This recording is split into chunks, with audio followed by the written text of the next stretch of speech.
देखिए, निर्वाचन है अनुच्छेद 54 और 55 में। वास्तव में जो 54 में है, 54 में राष्ट्रपति के निर्वाचन में वोटिंग कौन करेगा, यानी वोटर कौन होगा, मतलब मतदाता कौन होंगे, ये बताया गया है। और 55 में इसकी प्रक्रिया बताई गई है। तो एक तरफ से हम देखते हैं कि राष्ट्रपति के चुनाव में संसद के दोनों सदनों के निर्वाचित सदस्य, निर्वाचित को हमने अंडरलाइन किया।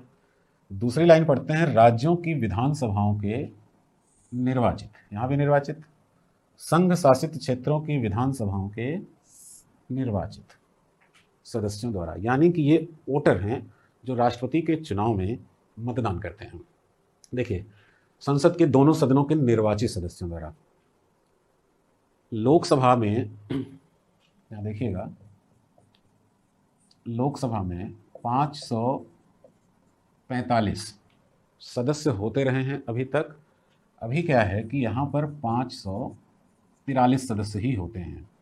2 आंग्ल भारतीय सदस्यों को मनोनीत करने का जो प्रावधान था, वो अभी इसी वर्ष 2020 में जनवरी में एक संशोधन हुआ, 104वां संशोधन अधिनियम।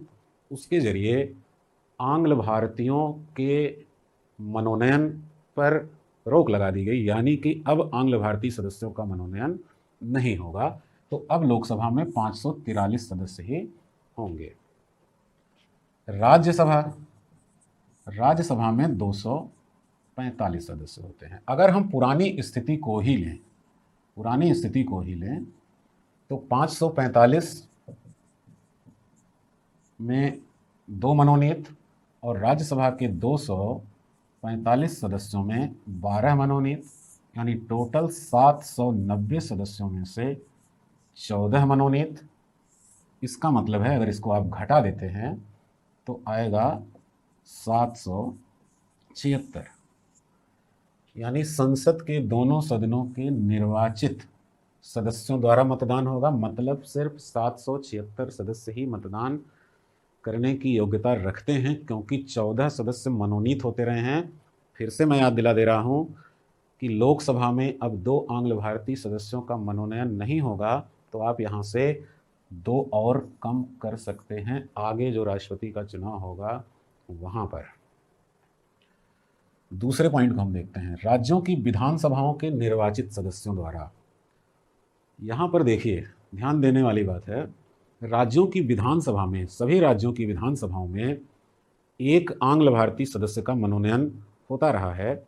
अब उसे भी समाप्त कर दिया गया है, यानी कि अब लोकसभा में जो ये 2 आंग्ल भारतीय सदस्यों का मनोनयन होता था और विधानसभा में 1 आंग्ल भारतीय सदस्य का मनोनयन होता था, इसको भी हटा दिया गया। यानी कि विधानसभा के सभी सदस्य अब मतदान करेंगे, क्योंकि अब तो आंग्ल भारतीय जो मनोनीत होते थे वो हैं ही नहीं। लेकिन आज भी ये प्रावधान इसी प्रकार से बना हुआ है कि राज्यों की विधानसभाओं के निर्वाचित सदस्य, यानी आंग्ल भारतीय को छोड़ करके बाकी जितने सदस्य होंगे। इसी तरीके से संघ शासित क्षेत्रों की विधानसभाओं के निर्वाचित सदस्य, यहाँ भी आंग्ल भारतीय का मनोनयन था तो वो हट जाएगा, यानी कि यहाँ भी निर्वाचित सदस्य। तो जितने भी सदस्य होंगे निर्वाचित विधानसभा में वो सब, और संसद के दोनों सदनों के निर्वाचित सदस्य राष्ट्रपति के चुनाव में मतदान करेंगे। यहाँ एक बात स्पष्ट हो जानी चाहिए कि राष्ट्रपति के चुनाव में विधान परिषद के सदस्य मतदान नहीं करते। विधान परिषद के सदस्य इसलिए मतदान नहीं करते क्योंकि सभी राज्यों में विधानसभाएं नहीं होती हैं, और अगर विधानसभा सदस्यों को राष्ट्रपति के चुनाव में मतदान का अधिकार दिया जाएगा तो जिन राज्यों में विधानसभाएं, विधान परिषदें होती हैं, उनकी वैल्यू अन्य राज्यों की तुलना में बढ़ जाएगी और भेदभाव हो जाएगा। इसलिए विधान परिषद के सदस्यों को राष्ट्रपति के चुनाव में मतदान का अधिकार नहीं होता है, ध्यान रहे। एक प्रश्न मैं और क्लियर कर दूं यहीं पर। कभी कभी लोग पूछते हैं कि राष्ट्रपति के चुनाव में मनोनीत सदस्य क्यों हिस्सा नहीं लेते। तो हमारा जो देश है गणतंत्र है, गणतंत्र मतलब निर्वाचित राष्ट्रपति वाला देश। कहीं पर प्रत्यक्ष जनता के द्वारा चुनाव होता है, कहीं जनता के प्रतिनिधियों के द्वारा चुनाव होता है। ऐसे में अगर हम स्वयं राष्ट्रपति द्वारा मनोनीत सदस्यों से ही राष्ट्रपति के चुनाव में मतदान करवा देंगे तो कहीं ना कहीं हमारे गणतंत्र में कुछ कमी आ जाएगी। इसलिए शुद्धतम उन सदस्यों को मतदान का अधिकार दिया गया है जो जनता के द्वारा चुने गए हैं या जनता के प्रतिनिधियों के द्वारा राज्यसभा के सदस्य निर्वाचित किए गए हैं। उन्हीं को राष्ट्रपति के चुनाव में मतदान का अधिकार है। उन सदस्यों को राष्ट्रपति के चुनाव में मतदान का अधिकार नहीं है जिनको स्वयं राष्ट्रपति ने मनोनीत कर रखा है। तो ये 3 पॉइंट आप समझ गए और ये पूरा अनुच्छेद 54 का हिस्सा होता है क्योंकि ये वोटर हैं, इनके मतदाता हैं। अब आता है कि प्रक्रिया क्या है, किस प्रकार से चुनाव होगा। आनुपातिक प्रतिनिधित्व की एकल संक्रमणीय मत प्रणाली। बड़ा कठिन लग रहा होगा ये, फिर भी मैं आपको इसे समझाने का प्रयास कर रहा हूँ। आनुपातिक प्रतिनिधित्व की एकल संक्रमणीय मत प्रणाली। वास्तव में चुनाव करने के कई तरीके होते हैं। एक जो सांसदों का चुनाव होता है, विधायकों का चुनाव होता है, इसमें चुनाव क्षेत्र बहुत छोटे छोटे होते हैं।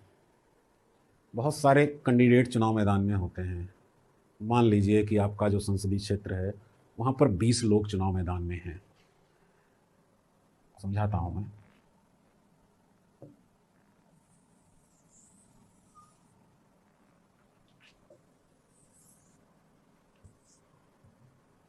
मान लीजिए कि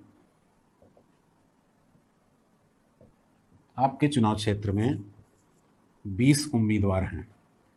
इसका मतलब है जो सबसे ज़्यादा वोट पाएगा वो चुनाव जीतता है। कहने का अर्थ ये है कि हो सकता है कि कोई 25% मत पा करके भी चुनाव जीत जाए, या और कम 20% मत पा करके भी चुनाव जीत जाए, क्योंकि उम्मीदवारों की संख्या 20 है। तो वो संसद में चला जाएगा सदस्य के रूप में और आपके क्षेत्र का प्रतिनिधित्व करेगा। सोचिए जरा, क्षेत्र की सिर्फ 25% जनसंख्या का मत प्राप्त करके वो आपके क्षेत्र का प्रतिनिधित्व कर रहा है।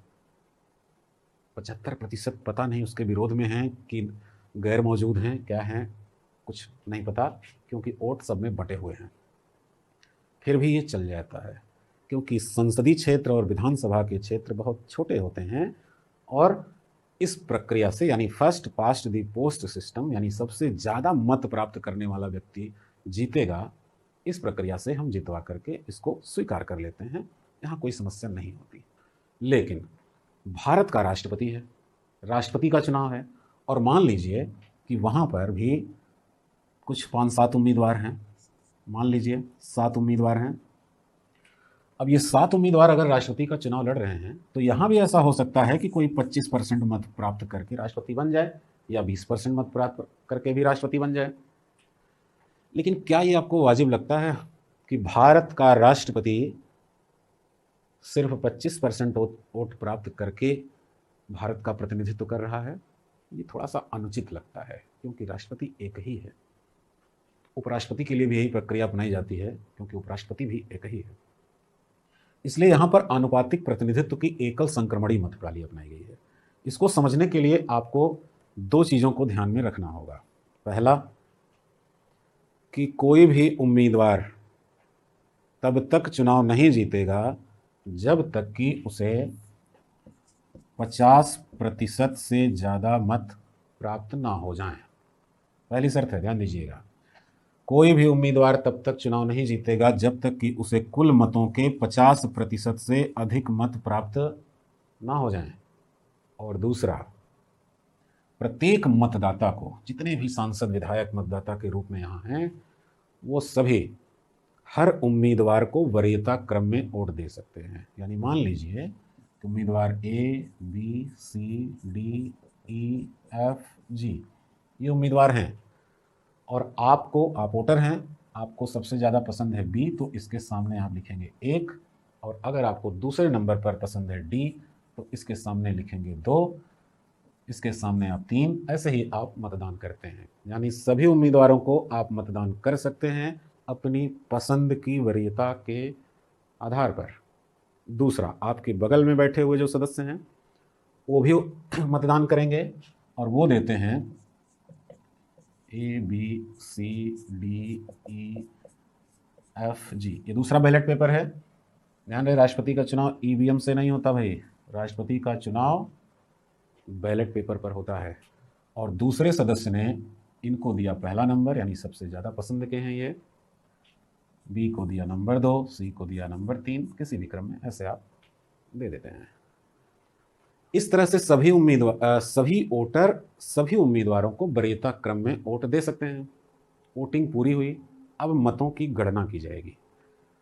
तो जैसे ये वाला बैलेट पेपर है, तो इस बैलेट पेपर पर एक नंबर किसको मिला है? बी को।